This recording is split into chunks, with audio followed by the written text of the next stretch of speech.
देखो विश्वर सर्वबृहत्तम लोकप्रिय नेता आमर यशस्वी प्रधानमंत्री आज प्रथम थर करी भारतीय जनता पार्टी ओडिशा सरकार करने पर आज द्वितीय थर ओडिशा राज्य को आज ग्रस्त करें समस्ते जाचु 3 दिनिया गस्त प्रधानमंत्री अच्छी all India DG conference Odisha रे प्रथम थर पर आयोजित होती। निश्चिंत यह प्रत्येक ओडिया एक गर्व और गौरवर विषय।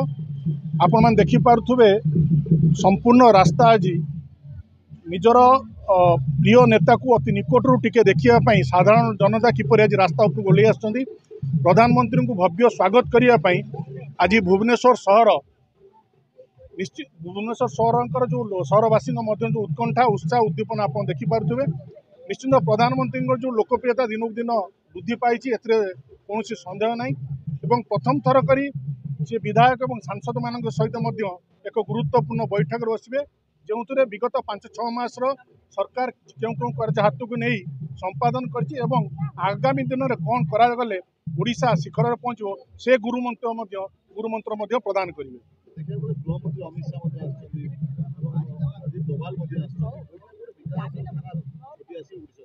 निश्चिंत आप देखिपे प्रथम थर करी आज ओडिशा रे गोटे एत बड़ आयोजन होती।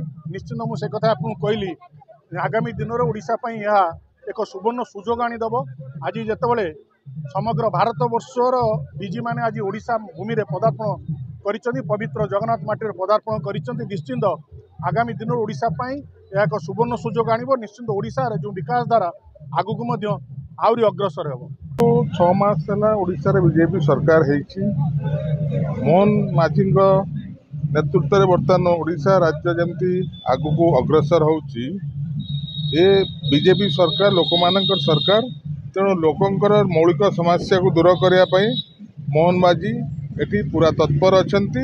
आज आसवे आमर माननीय प्रधानमंत्री सी आमर विधायक मंत्री एवं आमर कार्यकर्ता मानू गुरुमंत्र किसी देकी जिबे आगामी दिन संगठन किभली भाव मजबूत हम आउरी जीरो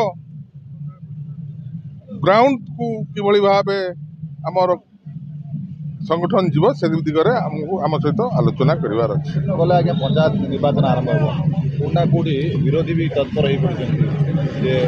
सरकार को बदनाम देखु विरोधी 24 वर्ष है सरकार थिले से माने तत्पर सब से तत्परतार माने किसी ना।